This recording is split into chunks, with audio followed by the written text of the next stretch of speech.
Sleep, Big Bear, sleep, by Maureen Wright, illustrated by Hillenbrand. Old Man Winter from a storm cloud spied his big bear friend in the countryside. He leaned to the earth and softly sighed, "Sleep, Big Bear, sleep."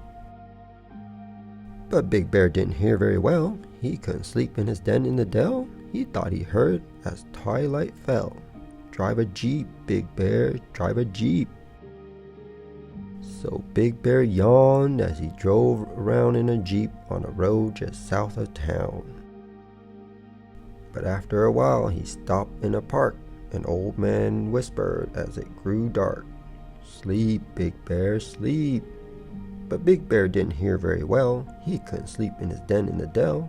He thought he heard as dry leaves fell, "Sweep, Big Bear, sweep." So Big Bear went to a house down the street and swept each room so nice and neat. But after a while he yawned again, and Old Man Winter warned his friend, "Sleep, Big Bear, sleep." But Big Bear didn't hear very well. He couldn't sleep in his den in the dell. He thought he heard as shadows fell, "Leap, Big Bear, leap."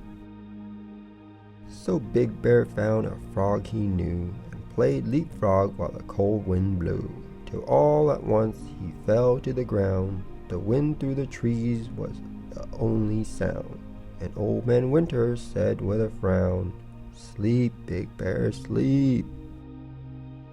But Big Bear didn't hear very well. He couldn't sleep in his den in the dell. He thought he heard as darkness fell, "Dive deep, Big Bear, dive deep." So Big Bear padded to the clear blue lake, find it hard to stay awake. He dove in deep and swam to the shore. He had never been so very tired before.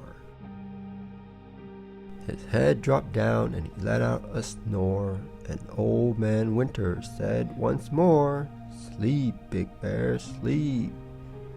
But Big Bear didn't hear very well. He couldn't sleep in his den in the dell. He thought he heard as snowflakes fell, "Climb a mountain steep, Big Bear, steep." So Big Bear trotted to the mountain top, where the cold wind blew and the temperature dropped. He sat on top on the highest spot and wished for a blanket and a fold-up cot. Then he stumbled back down with his eyes half shut, so tired he didn't know which end was up. The old man yelled while shaking his head, "Hey there, Big Bear, did you hear what I said? It's winter time, now go to bed." Big Bear's eyes were droopy and red. "You could have told me before," he said. He lumbered nearby to his cozy den, rubbed his eyes and yawned again. He put on his PJs and blew out the light and fluffed his pillow. He said, "Good night."